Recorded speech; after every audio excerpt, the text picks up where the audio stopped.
Hello dear students, સ્વાધ્યાયનો જે દાખલા number 8.15 હવે 8.15 અને 8.16 એ બંનેના કોન્સેપ્ટ એક સરખા છે. 8.15 નો દાખલો છે એ તમને ઊંચાઈ માટે આપેલો છે અને 8.16 જે છે એ તમને ઊંડાઈ માટે આપેલો છે. તો આપણે ઊંચાઈ માટેનો દાખલો તમને કરાવીએ છીએ અને ઊંડાઈ માટેના એક્ઝામ્પલની તમને હિન્ટ આપીએ છીએ જે તમારે હોમવર્કમાં કરવાનું રહેશે. બરાબર?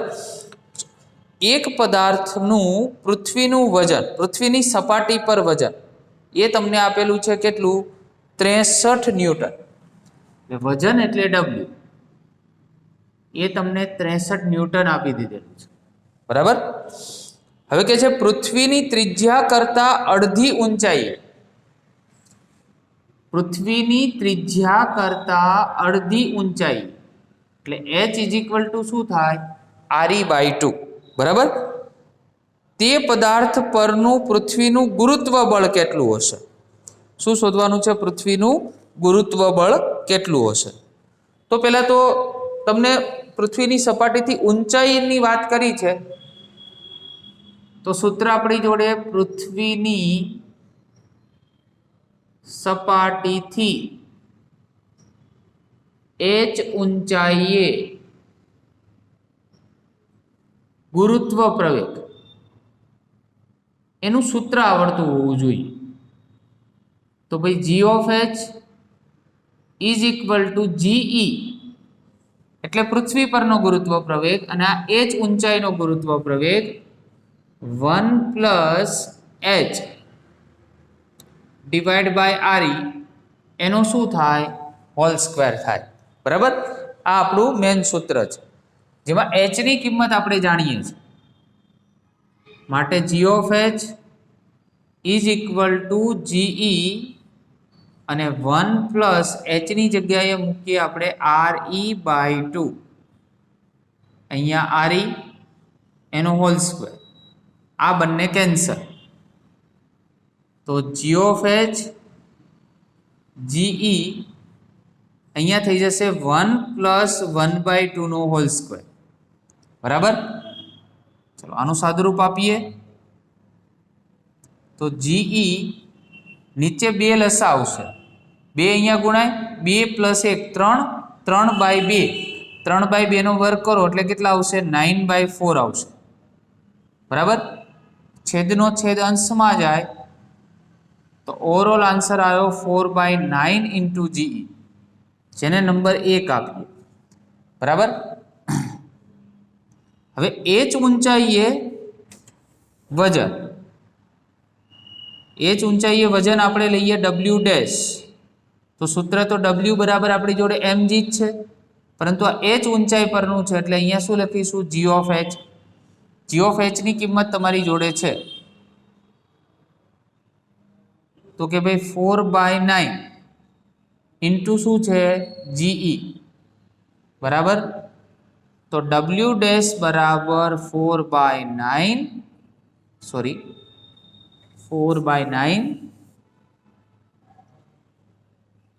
અને mge. હવે mg છે એની કિંમત તો અહીંયા W ના સ્વરૂપમાં આપણે આપેલી છે. જો W બરાબર 63 છે,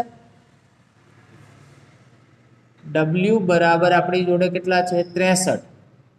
તો W બરાબર પણ mg થાય, પણ આ પૃથ્વી પર છે એટલે GE વડે દર્શાવાય. તો mg ની કિંમત જ આપણે અહીંયા કેટલી આપેલી છે? 63.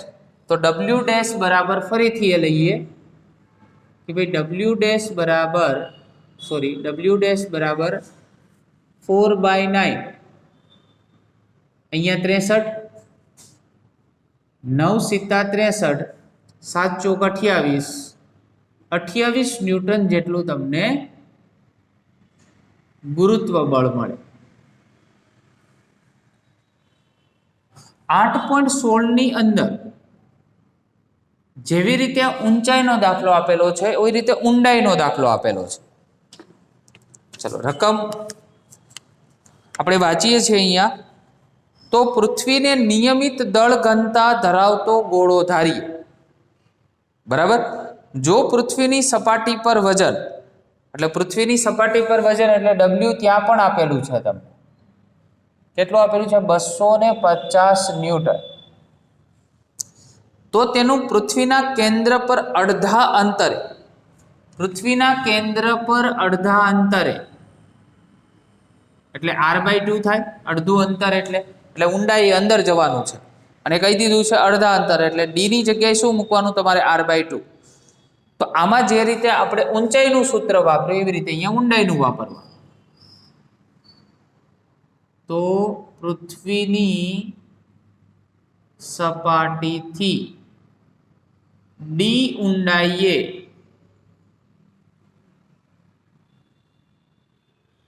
ગુરુત્વ પ્રવેગ એટલે અહીંયા g of h ની જગ્યાએ g of d લખીશું, બરાબર. અને સૂત્ર આપણી જોડે શું હતું, તો અહીંયા g યાદ કરો અને 1 - d/r આવું સૂત્ર હતું.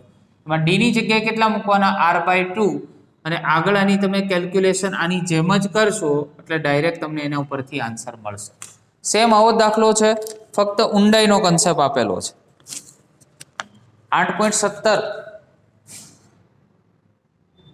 બરાબર. આ એક્ઝામ્પલને આપણે સ્ટાર કરીશું કે આ એક્ઝામ્પલની અંદર મેથેમેટિકલ સારા એવા કન્સેપ્ટ આપેલા છે. પૃથ્વીની સપાટી પર 5 કિલોમીટર પર સેકન્ડની ઝડપે ઉધ્વ દિશામાં એક રોકેટ છોડવામાં આવે છે, બરાબર. ઝડપ આપેલી છે પૃથ્વીની સપાટી પરથી રોકેટની. પૃથ્વી પર પાછા આવતા અગાઉ રોકેટ કેટલે દૂર જશે, બરાબર. પૃથ્વી પર એ રિટર્ન આવે, બરાબર, એની અગાઉ એ રોકેટ કેટલું દૂર જાય પૃથ્વીની સપાટીથી એ આપણે શોધવાનું છે. પૃથ્વીનું દળ, બરાબર, એ 6 × 10⁻²4 કિલોગ્રામ.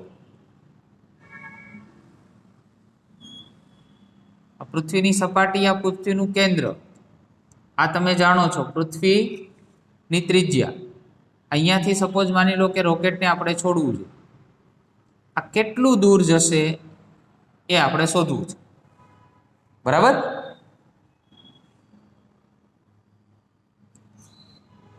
પૃથ્વીનું દળ 6 × 10⁻²4 કિલોગ્રામ. ચલો બીજું વસ્તુ શું આપેલી છે, પૃથ્વીની સરેરાશ ત્રિજ્યા, જેને RE વડે આપણે દર્શાવીએ છીએ, 6.4 × 10⁶ મીટર, મીટરના સ્વરૂપમાં આપેલી છે. અને જીની કિંમત પણ ફિક્સ હોય છે, 6.67 10⁻11 Nm²/kg⁻², બરાબર, kg⁻². ચલો કન્સેપ્ટમાં એવું આવશે કે રોકેટની ધારો કે આપણે પ્રારંભિક ઝડપ લઈએ છીએ v, રોકેટની પ્રારંભિક ઝડપ v છે, અને અંતિમ ઝડપ કેવી થશે, 0.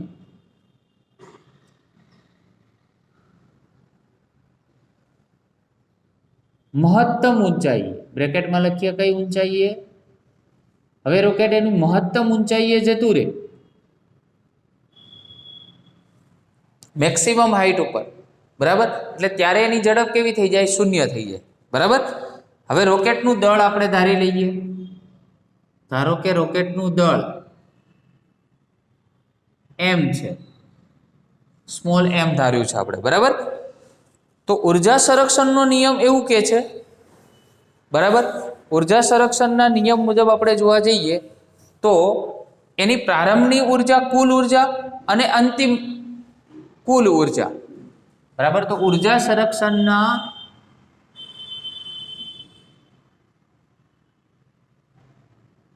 નિયમ મુજબ પ્રારંભની ઉર્જા એટલે ઇનિશિયલ ટોટલ એનર્જી અને ફાઇનલ એનર્જી એ બંને સરખી. તો આમાં કઈ કઈ ઉર્જા આવે, કુલ ઉર્જામાં ગતિ ઉર્જા અને સ્થિતિ ઉર્જા. અહીંયા પણ ગતિ ઉર્જા અને સ્થિતિ ઉર્જા. બરાબર. ચલો, ગતિ ઉર્જાનું સૂત્ર તો 1/2 રોકેટ માટે છે તે રોકેટનું દળ m, એનો વેગ આપણે કેટલો ધાર્યો છે v જેટલો, એટલે 1/2 mv². બરાબર. હવે કોના સાપેક્ષમાં આગળ વધે છે તો પૃથ્વીના સાપેક્ષમાં, પૃથ્વીની સપાટી પર છે એટલે એના માટેનું જી મેમ વાળું સૂત્ર યાદ રાખો, જી મેમ.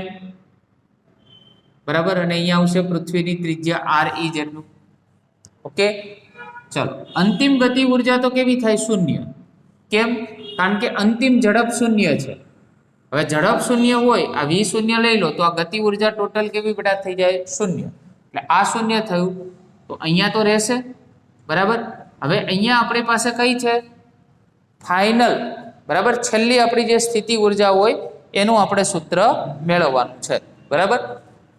તો અહીંયા આપણી જોડે શું થઈ જશે? તો માઇનસ સેમ GMEM અને ડિવાઈડ બાય શું થાય? RE. ક્લિયર? તો અહીંયા ખાલી તમારે એક વસ્તુનો ચેન્જીસ આવશે કે ફાઇનલ વખતે રોકેટ અહીંયાથી આ સ્થિતિ પર આવ્યું હશે એટલે RE તો હશે જ, પણ કંઈક હાઈટ એમાં એડ થશે એટલે RE માં પ્લસ ફક્ત શું કરવાનું? અહીંયા h કરવાનું રહેશે. આટલો ડિફરન્સ આવે. બરાબર. ચલો પેલી સાઈડ લઈ જઈએ તો 1/2. પહેલા તો એક કામ કરીએ, બધામાંથી m કેન્સલ થાય છે, m થયા કેન્સલ. બરાબર. તો અહીંયા વધ્યું આપણી પાસે 1/2 v². સામેની સાઈડ, આ સામેની સાઈડ જાય તો પ્લસ, તો GME અને ડિવાઈડ બાય RE. આ તો માઇનસ જ છે. GME અહીંયા શું થઈ જશે? RE પ્લસ h જેટલું. બરાબર. હવે જે ઉપરના બંને ટર્મ છે, બંને ટર્મમાંથી શું કોમન નીકળશે? તો GME છે એ કોમન, તો 1/2 v² બરાબર GME એ કોમન, તો 1 divide by RE minus 1 divide by શું થાય? RE પ્લસ h જેટલું ટર્મ આવશે. બરાબર. હવે બંનેનો લસા લઈએ તો 1/2 v² GME, આ બંનેનો લસા આવશે RE અને બ્રેકેટમાં RE પ્લસ h. ચલો સામે મલ્ટીપ્લાય કરો એટલે અહીંયા RE પ્લસ h આવશે અને અહીંયા શું આવશે? RE. આ બંને કેન્સલ, તો 1/2 v² GME. આ RE ને હું આની સાથે લઈ લઉં છું. બરાબર. તો અહીંયા શું રહેશે? h અને અહીંયા રહેશે આપણી પાસે RE પ્લસ h. બરાબર. હવે આપણી જોડે એક સૂત્ર હતું g નું, સ્મોલ g નું સૂત્ર હતું અંડરરૂટમાં GME અને ડિવાઈડ બાય RE નો સ્ક્વેર. ખ્યાલ આવે છે? તો આવું સૂત્ર મારે બનાવવું છે તો અહીંયા ફક્ત હજી RE છે. મારે RE નો સ્ક્વેર બનાવવો હોય તો આમાંથી એક RE ને શું કોમન કાઢીએ, કાં તો h ને ઉપર h છે તો h ને કોમન કાઢીએ એટલે h કેન્સલ થઈ જશે. બરાબર. અથવા તો આની જગ્યાએ આપણે આના જેવું સૂત્ર બનાવીએ છીએ, જોજો ખાસ. પહેલા તો અહીંયા શું થઈ જાય? તો આપણી પાસે g એનો વર્ગ કરું તો અંડરરૂટ જતું રહે અને RE નો શું થાય? સ્ક્વેર. બરાબર. ચલો, આ બે, આ વર્ગ છે RE નો વર્ગ, એને બે વખત લખી શકાય, RE ગુણ્યા RE. આ RE સામે ગયા તો g² અને RE બરાબર GME અને RE. જો આની જગ્યાએ GME RE ની જગ્યાએ આપણે આટલું લખી શકાય, તો 1/2 v² g² RE. અહીંયા h, આ બંનેમાંથી h ને કોમન કાઢો. હવે બંનેમાં h તો હતા નહીં. ચલો અહીંયાથી h નીકળી ગયા એટલે ત્યાં તો 1 આવી ગયા. હવે અહીંયા h નતા એટલે h વડે શું કરવા પડે? ડિવાઈડ કરવા પડે. ચલો h વડે ડિવાઈડ કર્યા, hs થયા કેન્સલ, માટે 1/v², બરાબર, g²re, અને આપણી પાસે રહેશે અહીંયા 1/1 + re/h, બરાબર. હવે આખું ટર્મ છે સામે મલ્ટીપ્લાય થાય, ખ્યાલ આવે છે? હવે એમાંથી તમારે શું શોધવાની છે? એની હાઈટ શોધવાની છે, બરાબર.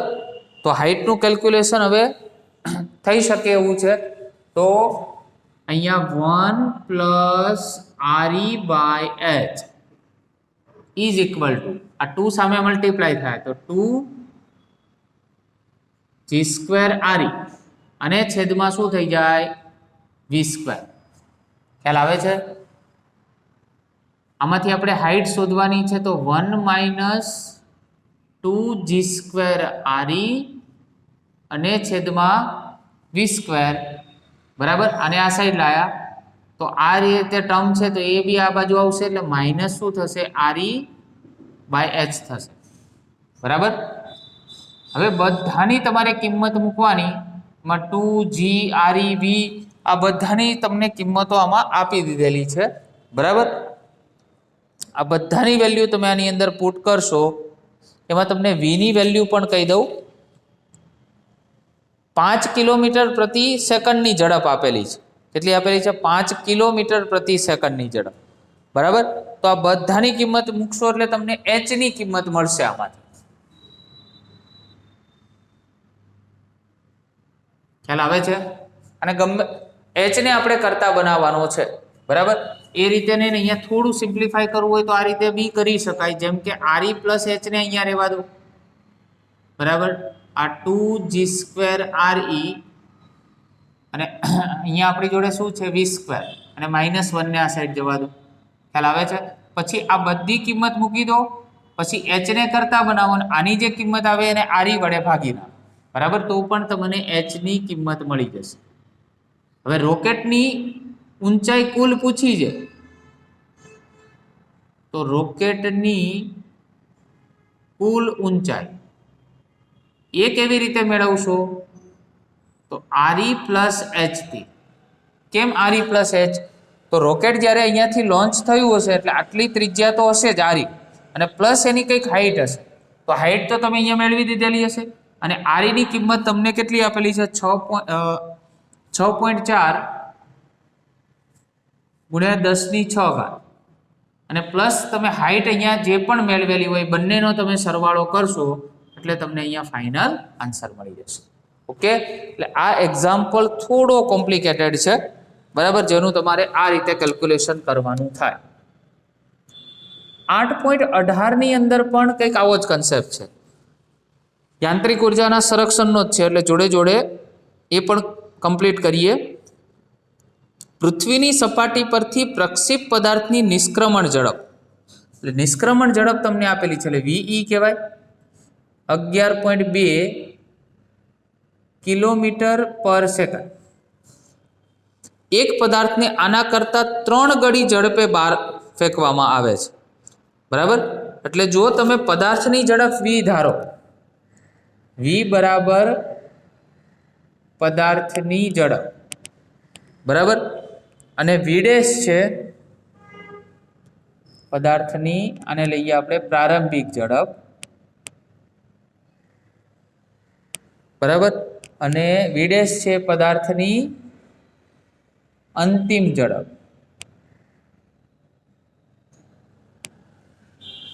હવે એવું કહે છે પૃથ્વીથી અત્યંત દૂરના અંતરે એ પદાર્થની ઝડપ કેટલી હશે, એટલે અંતિમ ઝડપ શોધવાની થાય, બરાબર. અંતિમ ઝડપ આપણે શોધવાની છે. હવે પૃથ્વીથી તમે કોઈ પદાર્થને અત્યંત દૂરના અંતરે એટલે અનંત અંતર જ ધારી લેવાનું. તો યાદ રાખો, અનંત અંતરે હંમેશા સ્થિતિ ઉર્જા શૂન્ય હોય. અહીંયા ટોપિક હાઇલાઇટ કરજો, ખાસ પોઈન્ટ. અનંત અંતરે સ્થિતિ ઉર્જા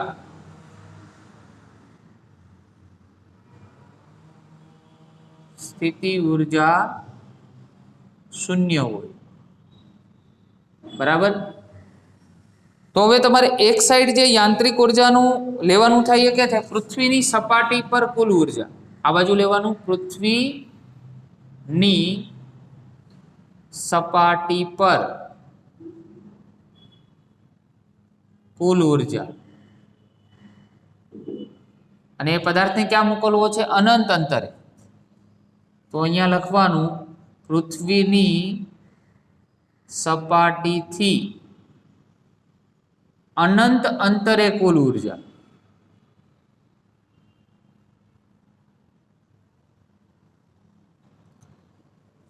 ચાલો, કુલ ઉર્જા એટલે કઈ કઈ ઉર્જા? તો ગતિ ઉર્જા અને સ્થિતિ ઉર્જા।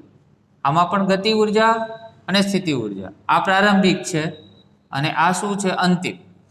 હવે અનંત અંતરે સ્થિતિ ઉર્જા તો 0, એટલે આ તો 0 થયું। તો ફક્ત તમારે બે જે રહી ભૌતિક રાશિ, બરાબર, એની વેલ્યુ લખવાની થાય। હું એ લખી દઉં છું, ગણતરી તમારે જાતે કરવાની છે। mv² માઇનસ સ્થિતિ ઉર્જાનું સૂત્ર આપણું Gmem વાળું, આ પૃથ્વીની સપાટી પર છે એટલે અહીંયા શું લખીશું આપણે? Re, બરાબર। એ જ રીતે અંતિમ ગતિ ઉર્જા કેટલું છે? 1/mv², બરાબર। જો બધામાં m બેટા શું થઈ જશે? કેન્સલ, બરાબર। અને આના ઉપરથી તમને બીજી એક કિંમત આપેલી છે કે જે v છે એ 3 ગણો છે v કરતા, આ કિંમત તમને આપેલી છે। તો જ્યાં પણ તમને v છે એની જગ્યાએ તમે 3 v લખશો અને એના ઉપરથી તમારે v ડેશની કિંમત શોધવાની છે। આમાંથી v ડેશને તમારે કરતા બનાવો,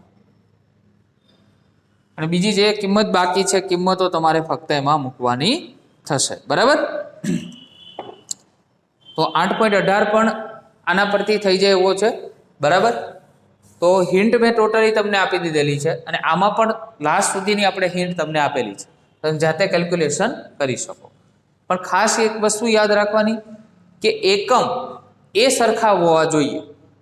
જેમ કે કિલોમીટર અને મીટર છે, તો અહીંયા કિલોમીટર આપેલું અને અહીંયા મીટર આપેલું હોય તો બંનેનો સરવાળો શક્ય ના બને। કિલોમીટર હોય તો એને પહેલાં મીટરમાં કન્વર્ટ કરવાનું, અથવા મીટર હોય તો એને કિલોમીટરમાં કન્વર્ટ કરવાનું। બંને એકમ જો એક સમાન હશે તો જ એનો સરવાળો શક્ય બનશે। તો આમાં એકમમાં ખાસ ધ્યાન રાખવાનું છે। ઘણીવાર તમને મીટર આપશે, ઘણી વખત તમને કિલોમીટર આપશે, તો આખા દાખલામાં યુનિટ એક સરખો જ ચાલવો જોઈએ, બરાબર। તો જ એક્ઝામ્પલ છે એનું સોલ્યુશન તમને રાઈટ મળશે। Okay, thank you very much.